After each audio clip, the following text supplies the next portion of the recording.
It was a Monday, and Eddie and I both worked all day, and Kim had said, look, all these people are going home Monday morning. Why don't you and my dad come up and spend the night in this beautiful condo? She really seemed to be wanting to change her life just from a lot of previous mistakes that she had done. And, everybody does, right? That's Kimberly. She always kind of a jumper before she thinks. And we walked back down to the condo, and everything was going fabulous. She was turning a new leaf over.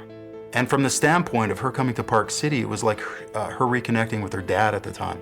And Kim comes out in her robe, and she comes and sits down beside me, and I'm ready to talk to her, and she starts crying. And I go, what is going on? And she goes, Darren and I just had a horrible fight. There was always bits and pieces of the truth. Just enough you think, well, it could be true. And she walks out, and she's still in a robe. She looks over, and she's like almost all the way folded over, and thinking, what is she doing? All of a sudden I heard a scream. Ran out, I think I had a glass of wine right here, knocked over. I'm pretty sure that's when she actually stepped over on the other side. I go, what are you doing? And she turned to Darren and she said, and this is a quote, so she says, you don't fucking love me anymore. Kim was already over the balcony. I reached over as far as I possibly could. I just remember holding her, and I was holding her tight as I could hold her, and I'm thinking, I'm strong, I can hold her. And I had her for a moment on my fingertips, just for a moment. And I could just feel her slipping, and I just, my grip, and I don't know, I felt the jolt. If I would have leaned over any further, I would have went over with her. And that, I might have had her for a minute by myself, but I'm not sure. And I just remember, don't drop her. And I watched her fall all the way down. I remember looking over and seeing her falling. It's like in a movie.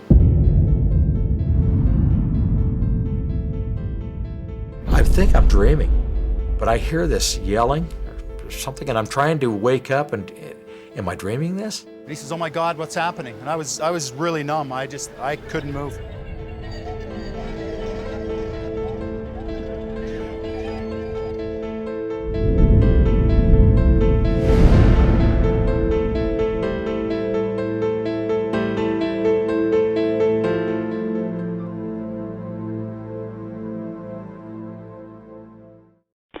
Go ahead. You copy that medical is responding over to Sky Lodge on a 3 or 4 story fall. I didn't. I'll be on my way. Copy at 0011. I'll be responding to Sky Lodge with medical. Copy. Advise medical that they're going to be on the enter from the corner of Main and Heber. Copy. Medical's requesting for PD to establish a landing zone. Copy that. And where you want to set up the LZ, I'll work on that. I think we're going to use the flagpole lot for LZ. I'm closing it down right now. Okay, units on the medical, be advised that medical is going to be responding on LZ1. They would also like coordinates for the landing zone. Force everybody over onto Park. Brian, flip your car around and put your floodlights and everything right out on the landing zone so they can see where you intend to have land. Are you here? I'm with the patient. 2810, are they on the ground yet? Negative. Contact the on-call detective for me, please. 28 air meds on the ground. Are you on the 4th floor? 403. If you can leave that, get to the back of my car here on Heber. There's crime scene tape in the back. You can start cording off the crime scene.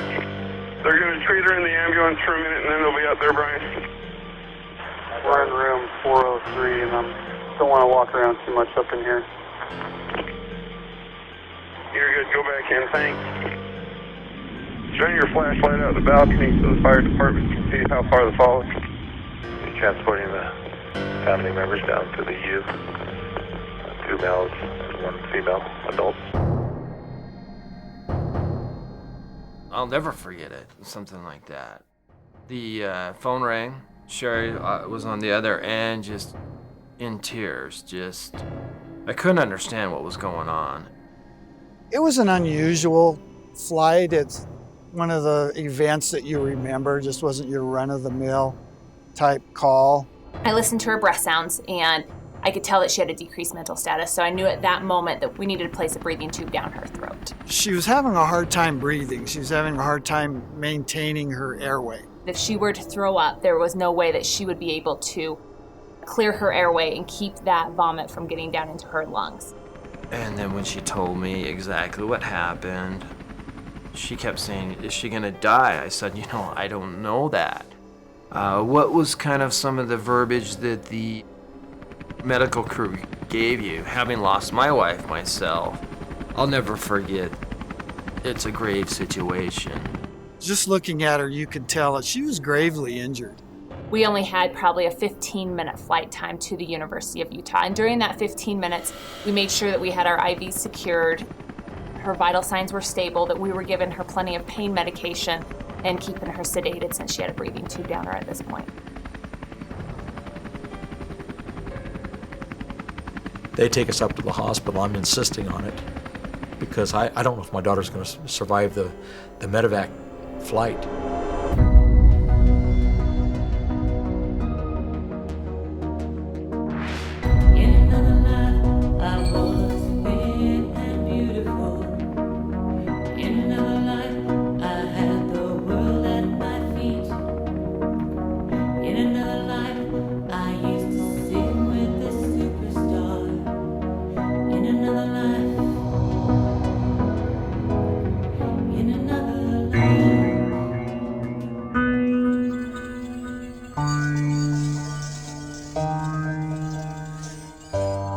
The female came in, the doctor, the surgeon, and said, look, I got to tell you guys, if your daughter's gravely ill.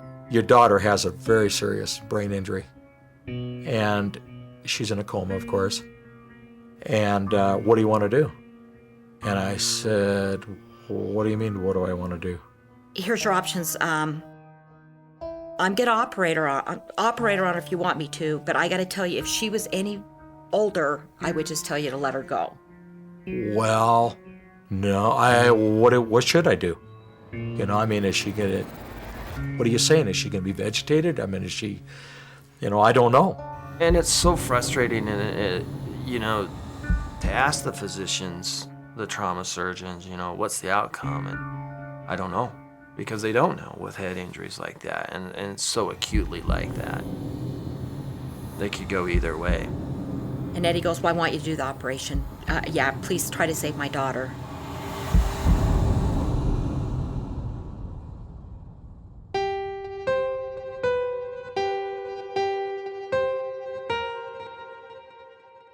Well, the brain is designed for performance. It doesn't do well with motion or bumping, and it's such a highly delicate instrument. It's very soft. And it is shrouded in a big, huge, thick container. It's supported on the best thing you can describe it as a trampoline so that it can bounce around. And then that's surrounded by a liquid and other soft tissue to protect it. It doesn't do well with shaking. It doesn't do well with bumping, and it certainly doesn't do well with a huge accelerative force in stopping it. There's little millions of tiny capillaries and arteries and nerves and pathways that will be sheared and broken. Of almost all of our organs, it does not do well with trauma. It doesn't do well with stopping quickly.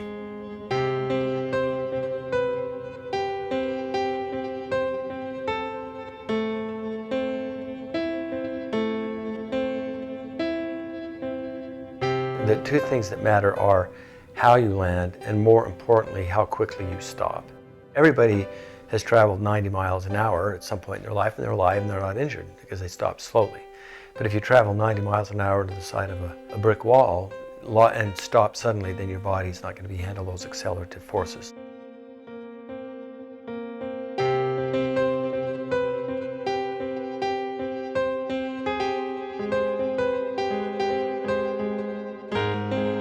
Had she landed on her back or on her head, she wouldn't have survived. The only way you can fall 40 feet or 60 feet and survive is if you land on your legs. I just stayed up there for weeks. I was up there every day, night. Sherry was with me. Darren had to go back to Vegas. He was there. But I think that Darren had just lost it. Would I want to live like that? I wondered to myself, like where Kim was in the very beginning. And I never said anything to Eddie, but I really thought that, wow, something drastic has to change in order for her to really fulfill that potential of just a norm, some kind of normalcy, whatever that, however you want to quantify that.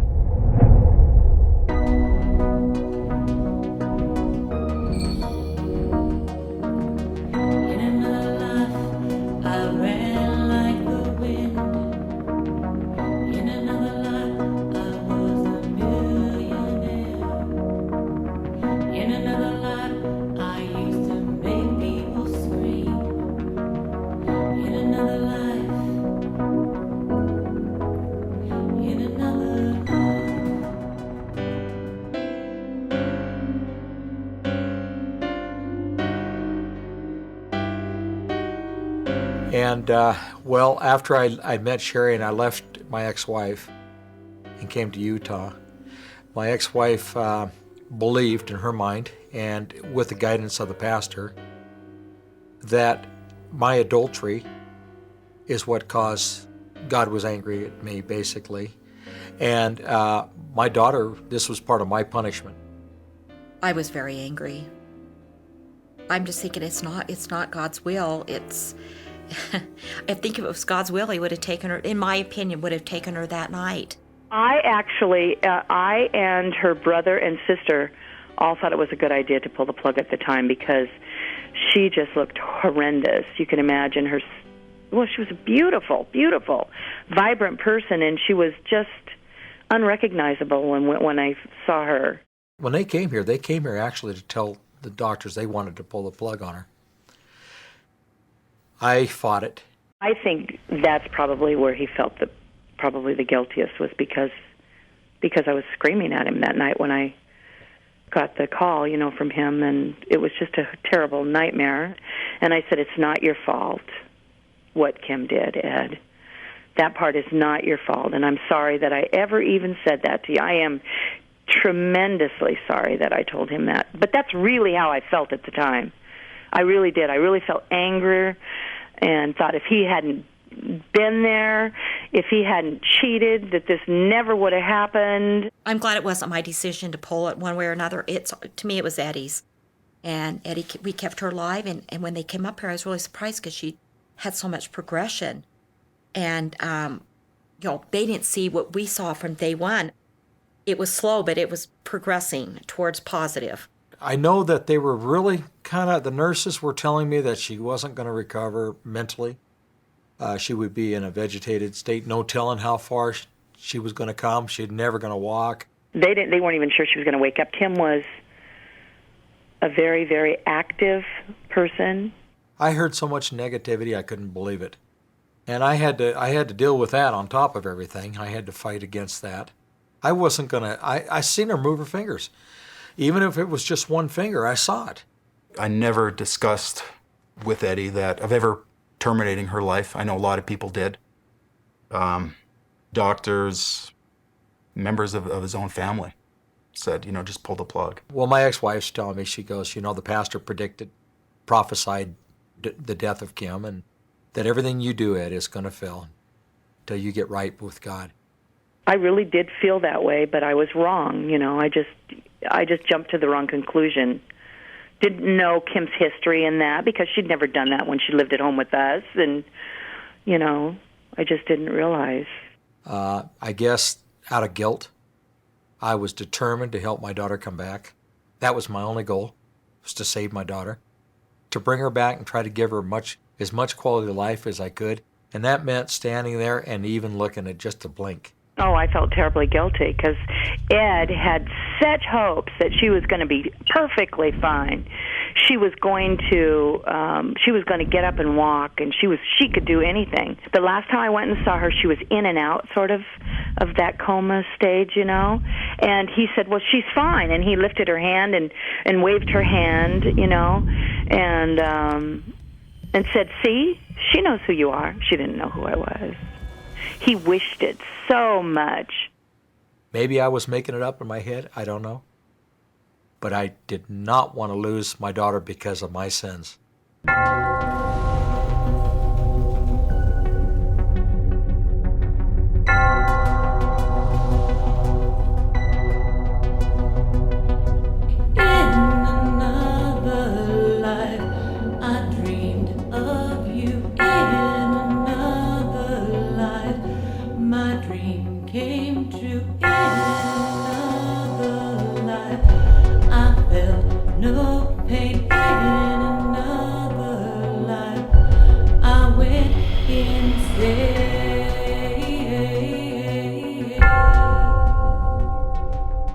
When I originally walked into one, I was never in a rehab center in my life. I was actually horrified, quite frankly. Listening to people screaming, help me, as they're walking in the building, like, and everybody's standing around. When I mean everybody, I mean like people working in these establishments, like smiling, going about their daily life like it's normal. It's everyone's worst nightmare to be put into an institution. Nobody wants that. When I saw her at Woodland Park the first 3 times, all she was just someone laying in bed, just breathing. She was on life support. She was still in a coma at that time. I didn't think the outlook was very good, frankly. I thought it was absolutely terrible. I can't tell you how long, she was there in that state, just with the eyes, but she'd follow you around, and I knew she knew who we were. And then one day went in and she started lifting a hand, and it was remarkable. Pretty soon they put the bone back in her head. They had to remove half the skull for swelling, and they take her off the breathing support. She's breathing on her own. Now they take the trach out. She's starting to talk for the first time, and I'm realizing that, wow, there's a lot of Kimberly still there. And that went on for about a month, and all of a sudden I came in one day and she was back in like a coma state again. Her eyes barely open. She wouldn't lift her arm. And they think she had maybe a mini stroke.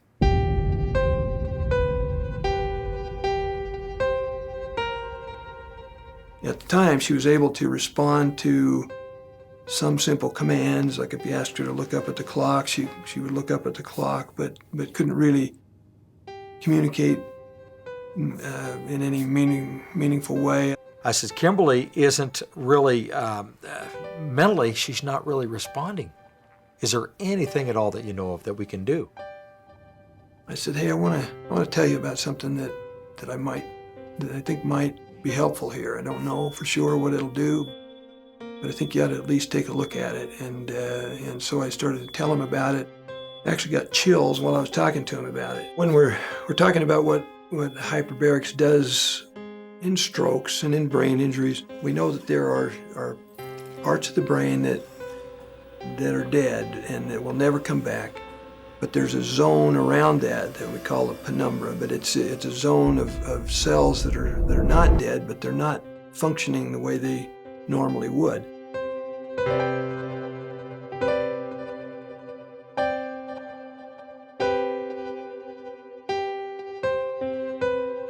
We're trying to get oxygen to just seep into those areas and wake those cells up. We know we won't ever get back to normal completely, but we can make a huge difference, and we can show how much oxygen is actually getting to that area that isn't during normal circulation. As we saturate that area with oxygen over and over, then those cells find that they kind of like it, and they stimulate the growth of new capillaries into that zone and can make it a permanent change. He said, but the problem is Medicaid, Medicare is not going to pay for this. Well, Darren's there. Darren says, Ed, let me pay for this.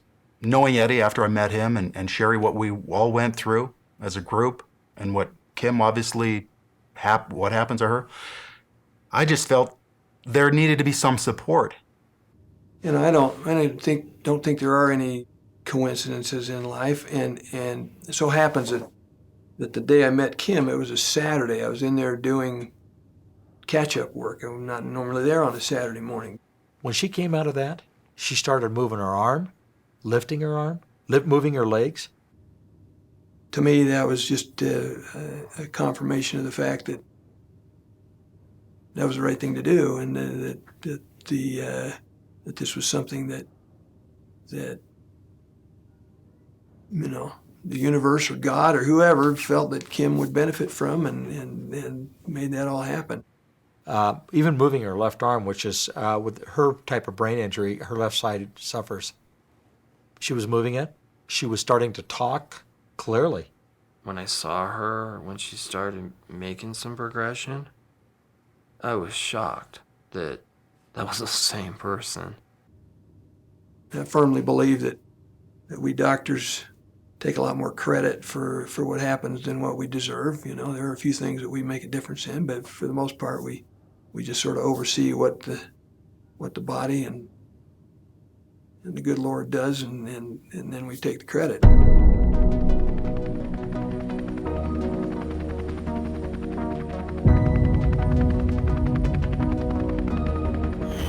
You can do it, Kim. You can do it. Just keep fighting.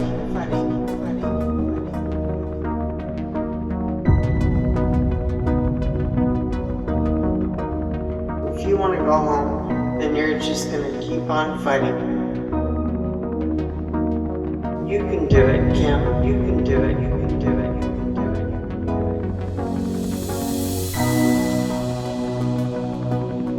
it. I've had one dream since the accident. The dream was about a park. I went to a park and I was like swinging on swings.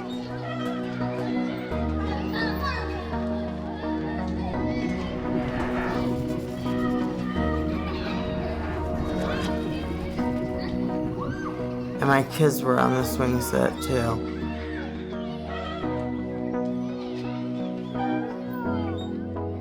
It was a nice dream. I will know it when I woke up, I felt good. I just want to get back home to Oregon to be with my children, my brother and sister, and my mom. It's sad. And I want to walk again, obviously. That's my dream. I think probably I remember from when I was married to my last husband to when I was young, until when I was in the third or fourth grade. That's clear, but then there's a period after that, I want to say the last year. Not last year, but the year before my accident. I can't remember much. When I got the call that my wife was having Kimberly, I was a nervous wreck. She was just the sweetest little girl that ever drew a breath. She really was. Very kind, very sweet, beautiful, just a gorgeous little girl.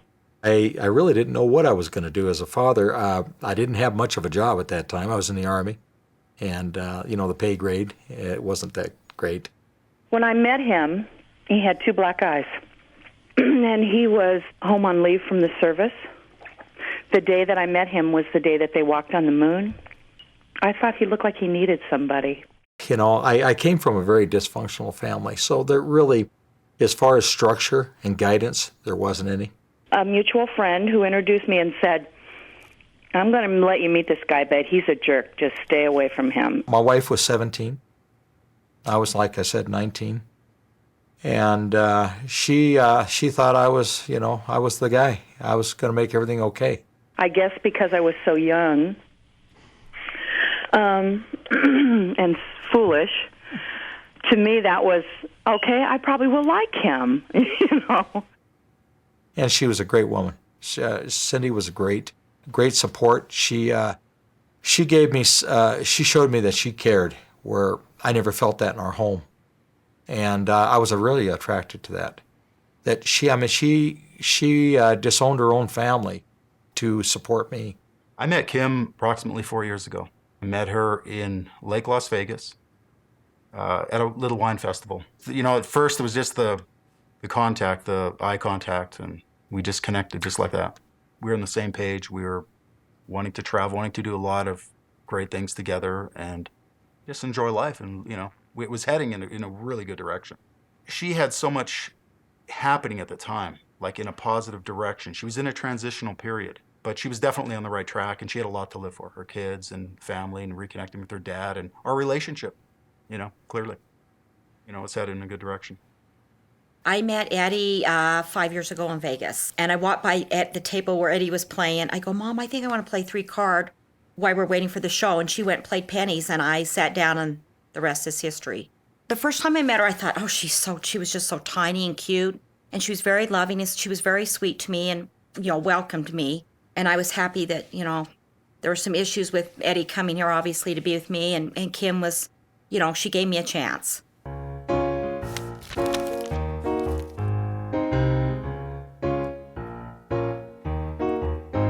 I'm swimming past due in my bills. Past due, got so much debt. Past due, can't pay for my ills. Past due, my insurance maxed out when my health dipped down south, and Medicaid now seems so clearly in doubt that I'm swimming past due in my bills.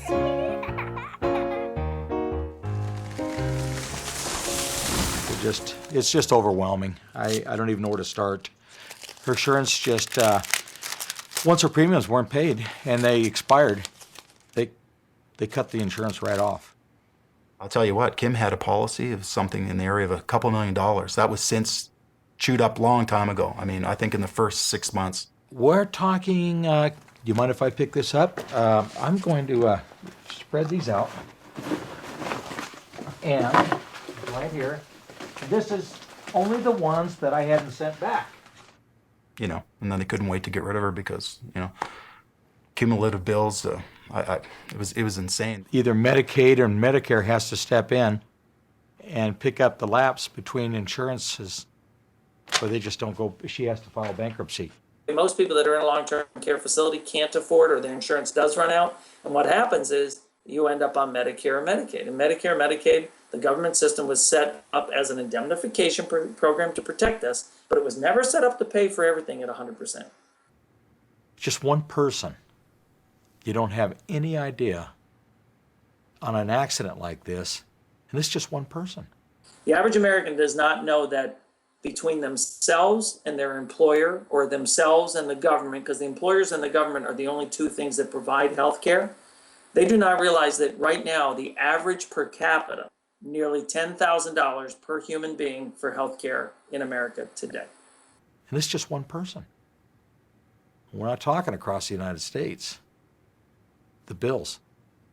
And I can understand why the system's in trouble. That should be staggering. Anybody watching this should go, no way, I pay $50 out of my pay. I pay $200 out of my pay. Or I'm griping because I pay $500 out of my pay. That's right, you're paying maybe $5,000, in that case $6,000 in premium, but your employer might be paying the other $12,000 because you might have a $17,000 family premium. That's pretty average. That's pretty sick. It's pretty average. One hospital, one city, one event. Yeah, so, I don't think they could have really said, I think they couldn't really tell me what they like to tell me, which is this is going to take years of rehab, medical attention. I mean, medications. The medications are phenomenal that she's on. Who's paying for that? It's my daughter, but I mean, I know it comes back to Joe taxpayer. He's feeling angst because he feels that he's actually hurting his neighbors, as an example, because his neighbors and his fellow colleagues are going to pay for really in this case, his daughter. And that is true, but that's part of this risk. See, it's not perfect science. The system was probably not really designed to do until after retirement, And when it prematurely something like this happens at this magnitude, I just for this state of Utah, I don't know how they do it.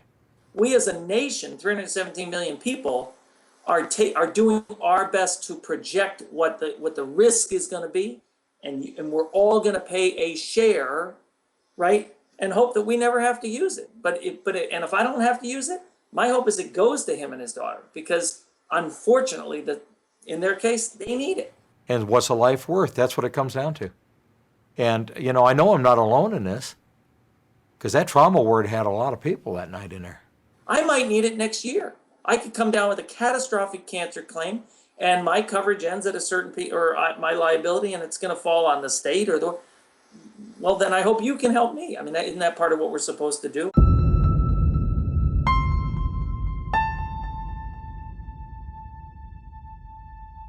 I heard about Kimberly. She called me up and said she had been assaulted by a tenant, one of the attendants there. There was a guy, he was a CNA there, and he raped me in the shower. And I said, Kimberly, you know, like I said, has been bipolar. She's had a lot of mental issues. I mean, I went to Toby, who was the director, and I told her what happened. I told her that that man made me, or put his penis in my mouth over and over and over again. Kimberly has made accusations and things like that throughout her life. When things would get difficult, she'd run off. She had run off one time, didn't come home for 2 days, and so she said she had been raped. Well, there was nothing to substantiate that. Detectives, we've talked to detectives. She called her cousin to help support her, and that Kimberly was the type of person that she would do whatever it took to cover herself. Well, Kimberly, we found out that never happened early on in her marriage with her first husband. So now I had doubt. This is a question that commonly comes up, is the person lying? And my guess is that there probably are some people who are lying. But I think is probably much more likely for the majority of victims of traumatic brain injury is that there has been a disruption to the memory process. And so in many cases, those who have sustained a TBI have post-traumatic amnesia. They don't remember what happened.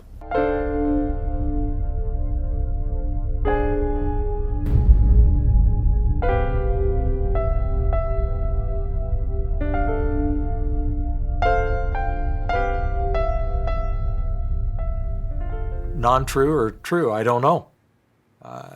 I want to believe her. I want to protect her.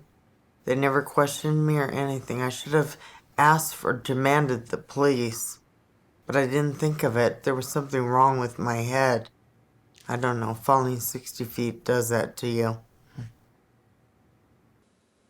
There are no specific rules in place when a male aide is working with a female resident in a long-term care facility. If a female resident feels like she's more comfortable with a female staff member, then she can request that, and the facilities typically will accommodate that.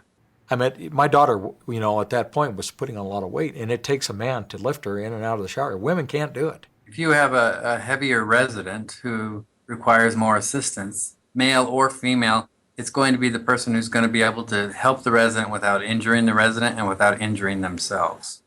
It takes men, somebody strong. And sure, he's going to take her in the shower, he's going to bathe her, he's going to wash her. I mean, you know, what are you going to do with that? Because as you look at the national trend, only 1 in 10 cases ever get reported. So it is being reported. We do go into long-term care facilities to investigate sexual abuse. Is that a large portion of our numbers? No, it's not. But who's to say it's happening and people fail to report? If I would have told you that Kimberly, all these things she was doing in her life and this and that, it's, you know, what kind of parent are you? What kind of parent are you? Why are you going to saying these things about your daughter? Well, I'll tell you what, I've got my issues, and I've always learned one thing, is to own them. And I expected nothing less from my daughter. And I finally said, well, you have no idea, Dad, what it's like to be invaded like that. I said, so please don't mention it again. And that was the end of it. I think finally my dad believed me. What is abuse? What does it look like? What does it sound like? How, you know, is forcing somebody to stay in their room because they've been resistant or something like that, or been bad, that's considered abuse. What I'm trying to do is get recognition to what happens in like nursing homes and in these different places and how we're treated and what goes on. because I've been abused all my life, and I don't think that's fair. As far as patient abuse goes, I think there are several different kinds. I mean, you have obviously physical abuse, where either a family member or a staff member could be just a little bit too rough, not taking their time and moving someone. The nurses don't care, the CNAs don't care. There's a few that do, but the far majority don't. The one I'm living in now, there's some in there that do, but I'm told to F off. I'm called a B, and I don't think that's okay. Physical abuse, financial abuse, sexual abuse, anything of that nature, it's mandated that anybody that hears even a hint or a whisper of that stuff needs to report it immediately. But that's what they get paid for, is to take care of people, and some of them do. Some of them are great. But there are nurses that do not do that, and anybody who has their family member say that something's happened to them, believe them. You cannot treat a patient necessarily like you would even treat your children. Sometimes we get mad at our kids and we raise our voices at them. You can't do that in this situation. I mean, I have seen it. There are times when people are short-tempered or smart comebacks to residents, and residents to the staff as well, but with the staff, you don't do that. I volunteered somewhat in a hospital where I was just reading, and the poor patients were crying because no one was answering their lights, or they weren't being fed on time. Call lights typically need to be responded to within 5 minutes. Now, whether they be helping them at that very moment or coming in and saying, are you okay for the moment? Can I come back in just a minute? I've seen it. I know it. And the only reason I'm saying this is because of what has happened to me. I don't want to ever have it to happen to anybody.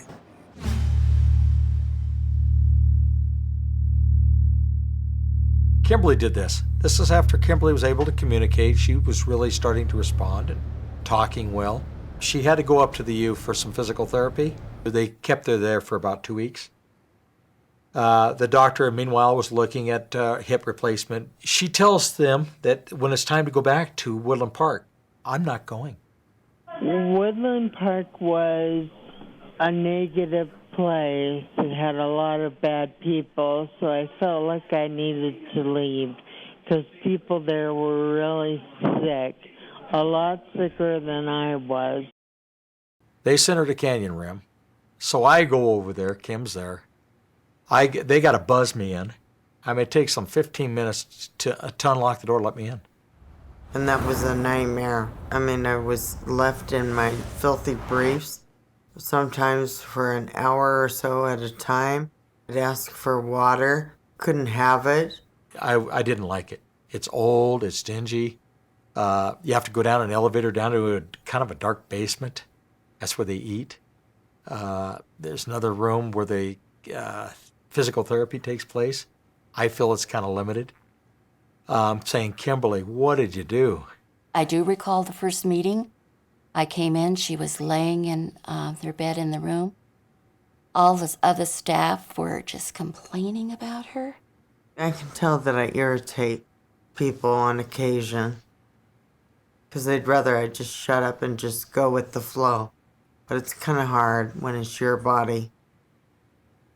And I went in and I started talking with her and discovered she's upset. She's giving them a hard time because her needs weren't being met. I don't feel I have a voice because they don't seem to act on things as quickly as I want.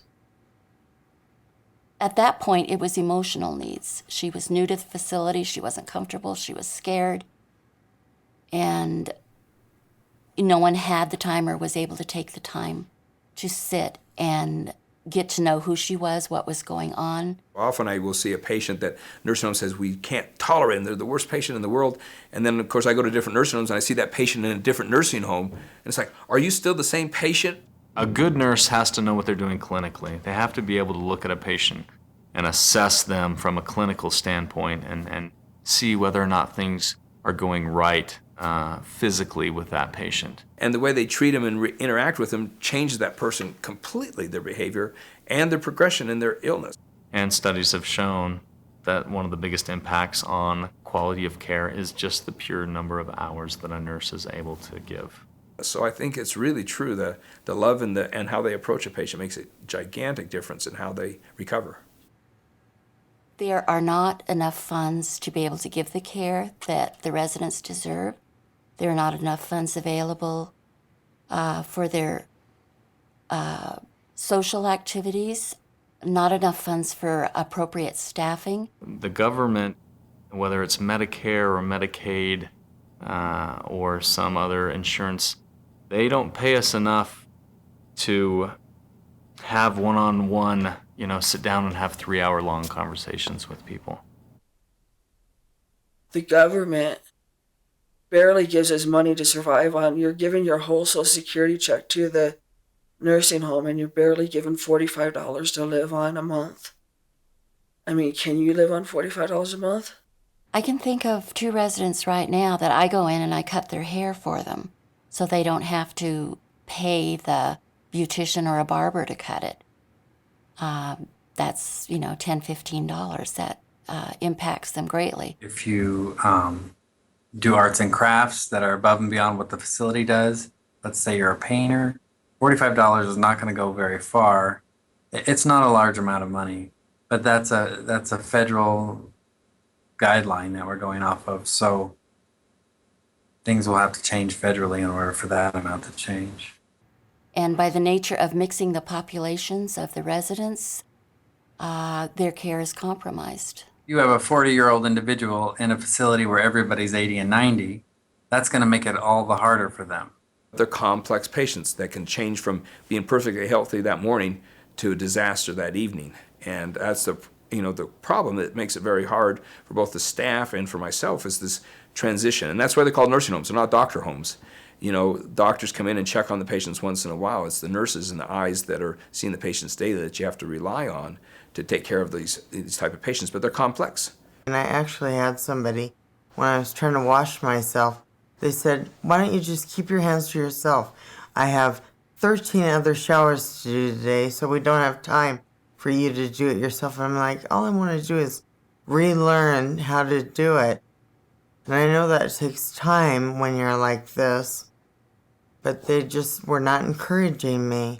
I think most of the nurses' problems are, they do have a lot of patients that they have to watch. They get so focused on the medications, they don't get to spend the time they want to with the patient-nurse communication, which is important. So it gets back to those CNAs. But then because of restrictions financially, the nursing homes are under such budget restrictions that they have a limited amount of aides per patient. And so when those call lights go on, it takes a while to change a brief on someone. It takes a while to give a bed bath. They're trying to bring in and utilize CNAs to do more of nursing skills that were done solely by nursing in the past. And that concerns me. But again, they have a very difficult, position, and they're well trained. They're trained well, and they're checked on and worked well. And most people who want to be an aide aren't there because they're going to make money. They're there because they really care about patients and want to deliver patient care. A registered nurse is responsible for medications, knowing the medications, the side effects, being able to anticipate a change in a patient's health, be able to interpret clinical signs, and to relate those to the doctors. The CNA does not have that. They haven't been trained to think in that way. You could become desensitized because you're dealing with emotionally intense situations every single day. The worst of the worst end up in nursing homes. Every disease that I was told in medical school I'd never see, I saw them in nursing homes because this is where people end up. And there's a fear out in there in the community of elderly people, and people don't want to put their loved ones in a place where, oh my gosh, they could stay there forever. And Mom made me promise I would never put her in a home. We have families that are either totally out of the picture and don't communicate, or if they do, it's once a year, and then suddenly, why has Grandma changed so much? It's your fault. Well, she fell. Well, it's your fault, and I mean, sort of being facetious, I often say if you can do a better job, then take them home. But sometimes people think, that place, it's old people. There's going to be people, drooling in the hallway, or just, they have a picture in their mind. And in the past, it's been a rough industry. What people don't realize is that, our goal here is to get people to their maximum capacity, functional mobility, everything is possible. And we don't want them to stay. We want them to go home. And if we're failing on one aspect of it, if we're not meeting their spiritual needs, we're not meeting their emotional needs, if we're not meeting their health needs or their basic cares of the daily living, then we're failing them. She's saying, I hate it here. The treatment's terrible. I'm being mistreated. Here we go. And I'm thinking, Kimberly, you can't keep moving. You want to go back to Oregon? I can't. Medicaid and Medicare is they're only going to move you so many times. That's what I was told. You might be able to move once, twice, 3 times tops. After that, you become a track record. The biggest challenge is trying to balance giving the best possible quality of care with working within the amount of financial means you have to deliver that quality of care. Like with Kim, I think she had used up her rehab days. Just like at home, we're on a budget, and when you're at home, you max out the credit cards, and the creditors are calling this, that, and the other. If that happens in our world, we're out of business.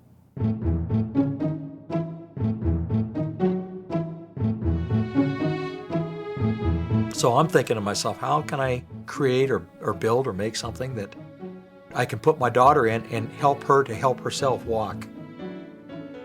He originally called me, and he said to me, I have this idea, Darren, and it's an idea for a mobility device. My first response to Eddie was, Eddie, that sounds great, but I don't know anything about the medical industry. And I've always been kind of a fabricator, and I've always been a thinker out of the box. I had a landscape business, and I built a lot of my own equipment. I think if you weren't evaluating it with your heart, then you probably wouldn't do it, personally. Because it doesn't make sense business-wise from the very beginning. It was just, Eddie had a little design drawn on a napkin. Well, I thought what was unique is that the fact that he wanted to try to give some people some independence that didn't have an opportunity to be independent. And what I mean by that is that sometimes you can put somebody in this walker and have them up and walking and be safe. But I also thought it had a great other applications, such as working with people with Parkinson's, people with strokes, so people with a total hip or a total knee that we might be able to get in there for a place that doesn't have aquatics. I thought of a child in a crawler when they're learning to walk. I thought I'll build something like that for my daughter. And I'll take it down there, I'll put her in it, and I'm going to start teaching her to walk with this thing. And so the more we talked about it, the more it kind of made sense. We could have one therapist get them in the device, have them move, because sometimes it may take 2 or 3 therapists to get somebody up and to move them and to walk them 5 feet and to walk them back 5 feet. So if you can get one therapist, it allows us to use some resources in other places. My goal is to try to get back my daughter's ability to walk. Try to get back some kind of functional life for her so she can get out of this system. We can get off the taxpayers' back, and she can possibly have some kind of a functional life. That's my goal. Kimberly has always been a gal that she was lonely. She met a male patient at Canyon Rim. I heard through the nursing staff and stuff he wasn't a good fit. Yeah, he was nice to me, and he seemed to be okay. He seemed normal. I liked him because I wanted attention, and I was lonely. The guy had pedophile convictions and issues. She has kids. I said, Kimberly, another bad decision. He'd get money from me, borrow it from me, and never pay me back. And I always gave it to him. So I believed that he needed it for his children. And I am a sucker for children. I fought this guy. And his family even said that he wasn't allowed to see any of his grandkids or anything. This guy was bad news. He convinced me that I didn't need my father as my power of attorney, even though now I realize that my dad had my best interests at heart. Well, this guy and her, they moved themselves to Provo Rehab because I guess he's from that area. He wants to have her closer. So I get a call, she's gone to Provo. He said that we would get there and we'd be able to live together, and then we'd eventually get married. And so I believed him. She has had ups and downs, just like anybody, and she's struggled with a lot of different issues, both physically and emotionally and other things. I feel so lost. Sometimes I feel like I can make it another few days, and then other times I feel like, okay, no more. No more of this crap. I'm so done. I asked myself that several times. Did I do the right thing by keeping my daughter alive? I mean, I've told my dad so many times, why in the heck did you crawl out of bed, come down and even give me mouth to mouth? Dad, why didn't you let me go? I am so tired of living. Everything is pain. And he says, Kim, honestly, if one of your children fell 60 feet, would you not do everything in your power to save them? I said, yes, of course. He goes, well, there you go. I feel guilt because of my position with the Lord. I feel guilt about the marriage. I feel guilt about leaving my wife. I had it all. Guilt is a very, very strong motivator for us because guilt is uncomfortable. Guilt is a socially driven emotion. You know, we feel guilty because we feel as if we have wronged others or we have done something that violates social standards. And so it's a good emotion, actually. We talk about it like it's a bad thing, but it's actually very adaptive because that's how people follow rules. When you break the rule and you feel guilty afterwards, you're less likely to break that rule again and harm others. Apparently, maybe I was trying to make a right out of a wrong. Trying to fix things as a father. Many victims feel like it's their fault. I'm to blame, I should have done something differently.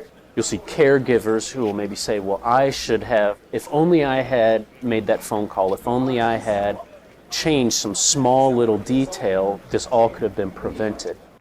I had nightmares like for the longest time after, watching her fall and reaching her, I had her in my fingertips and yet so close yet so far.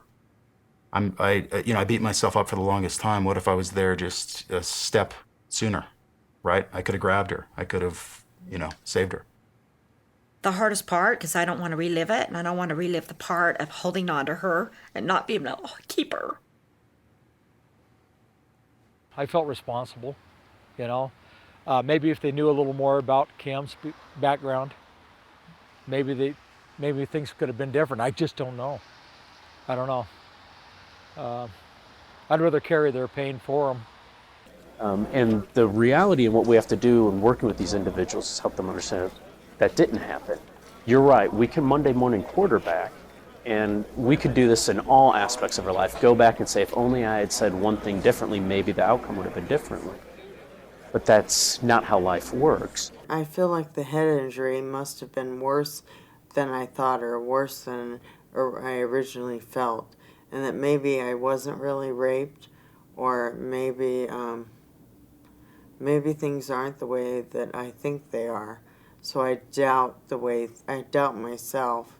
And so then what do we do now, knowing consequences, knowing events, and being gentle with ourselves and saying sometimes bad things happen even when we don't intend them to. Why, God? Why? Why me? I've always loved you. Why would you do this to me? I don't understand, and I don't think I ever will. Except for I must have been a bad person in my previous life. And whatever she wanted, she took. And it didn't matter if it was yours or mine or anybody else's. She wanted it, she took it. And that got her in a lot of trouble.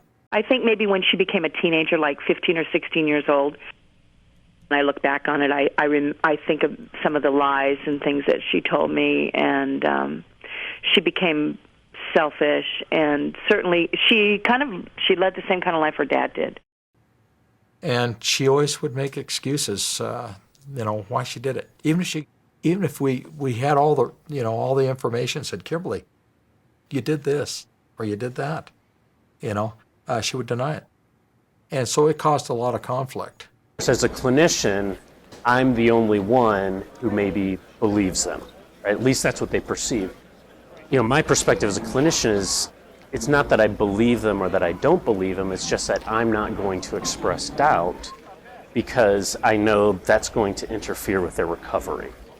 And I understand she got really frustrated, and she's, put on all this weight. She was just a tiny little thing, and I keep telling Eddie, that's one of her real only joys is eating. She committed herself several times for eating disorder. Her mother had a weight issue.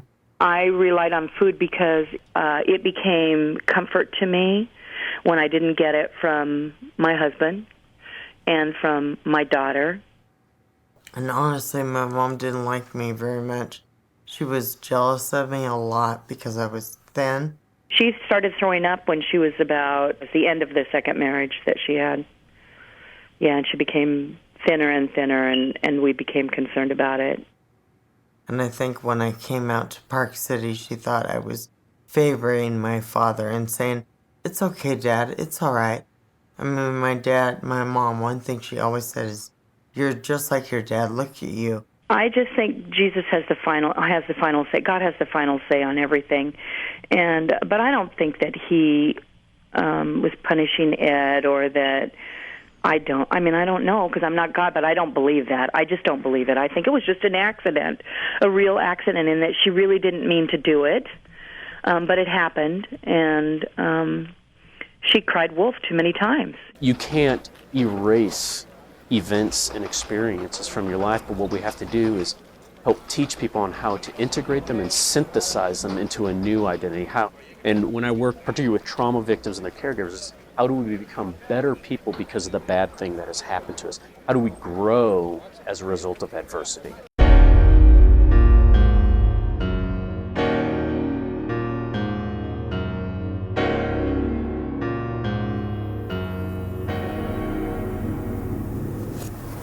Physical therapy is up and down. There's peaks and valleys. Sometimes you're doing really well, and for some other odd reason, you may wake up one morning and you're in pain and you can't move as well. It's just been a real slow progress, but we are making some. Listen, the staff is in these places, and I've learned this by being in 3 of them now. They're understaffed, overworked. Ideally, we would have one nurse for one patient, and then they would have every single need that they have taken care of instantly. And that's impossible. The CNAs and the nurses are so overworked and underpaid that I fall through the cracks a lot there. I guess it's as good as any. Provost probably, in my mind, is probably one of the best. And people love me a lot there. I mean, their CNAs will come up and they'll hug me. She's made a lot of improvements. She's a lot more independent now, up in the chair she was. Mostly, when I first started working with Kim, she was mostly in her bed and would kind of keep to herself and things like that. But now she's advanced a lot. Talking with somebody doesn't cost money. Communicating, listening to them, just being there emotionally for them. I mean, those type of things, they take a little bit of time, but they save you time in the long run, because if somebody's happy, they're not going to be as needy. She's always out of bed, around, talking to everyone. She's got a more positive attitude than she did before. There was a long period of time there where nobody spoke to me. And now they're very sweet. So I think maybe I've changed, and that's helped a lot. She has come a long way, and it's amazing. I mean, the doctors are amazed that she ever came out to the point that she did. So when I came here and I saw her, I couldn't believe how great she was doing and sitting and talking. And She's come a long ways, since when she first came here, and her desires and her outlook on life is completely different. I mean, I had one CNA, Angie, she came up to me and she goes, "Now are you going to change back all of a sudden one day, or are you going to stay like this? And I said, well, my hope is that the medication stays the same, so I should be the same. The other day even, she came up to me, and the difference between maybe how she looks at a situation versus another resident, and she said, you know, this person was talking about this aide and was saying some really pretty neat, mean things about this aide, but I want to tell you, I love that aide and they take care of me so well. And if that stuff comes back to you, just know that that aide is doing a fantastic job, and they really, I can tell that they give everything they can to me. And then periodically she'd go by and she'd go, is it still you? I go, yep, it's still me. And she'd go, good, just stay like that. So it was fun. I mean, it's been a up and down roller coaster, but I'm fine. You know, she's looking outside herself and realizing that, yeah, I may be in this wheelchair, but I can have an impact on other people's lives. So whatever I have to do, whatever amends I have to make, whatever. I mean, yesterday I was writing out cards to people, and this gal, another resident here, said to me, what you need to do is write one to your mother. And I said, no, I can't stand my mother. And she said, that is exactly why you really need to write to your mother and say, Mom, I love you, and God bless you. Oh, and she put on it Mamacito, because she always called me that. Yeah, it meant a lot to me. It was special, very special. Yeah, and I told her that. It's hard for me to believe everything that she says, but I do believe that she loves me with everything that she's capable of loving me. My father will not let me quit. He's the one person that's been there from start to finish, and I adore him. He's a wonderful man. That's good. Oh, is that from Kim? Oh, thank you for sticking by me unconditionally. Love always, your daughter. Oh shoot, I'm sorry. Yeah, that's more than money. That's more than money, right? Yeah, that's how I feel about that. Well, what are you gonna do? You know, it's your child, right? And my goal is definitely to walk the talk and to walk a long ways. I'm just gonna keep walking.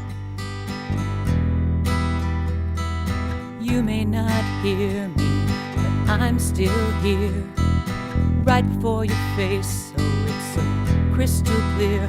I'm still here. Well, I truly believe that there is a deep need for advocacy for individuals who are in long-term care facilities. You know, so many people are in long-term care facilities and don't have family, don't have loved ones who look out for their needs. I know that I made her more comfortable. I was able to sit with her. I let her vent her feelings to me. I wanted to hear who she was, where she was from, what had happened. I let her know that she was not just another face or another body passing through. It's a bad situation. Nobody wants to be in a nursing home. But it's a bad situation, so if we work together as a team, talking and the communication and talking and not pointing fingers, it'll make a big difference in the quality of care. And so I think it's so important for the families to get involved, and even other people in the community driving by, if they had an animal or they could, you know, just go in and want to volunteer to a place like that would change somebody's life tremendously. When you care for someone like this, you grow close. And it's a priceless blessing that people don't know. I thought Ed was a unique character. He had a crazy idea and he was passionate about it, and then as I worked with him more, I've realized that he really put a lot of thought into it, and there was a great foundation there. I thought it myself, I thought, you know, I think there's a product, there's an area there that needs to be filled. I was thinking of a child's walker, and I was thinking if I could build something similar, that I could put my daughter in a harness for her safety, and then she didn't have to worry about falling. She could concentrate on her walking. And that's where I went with this.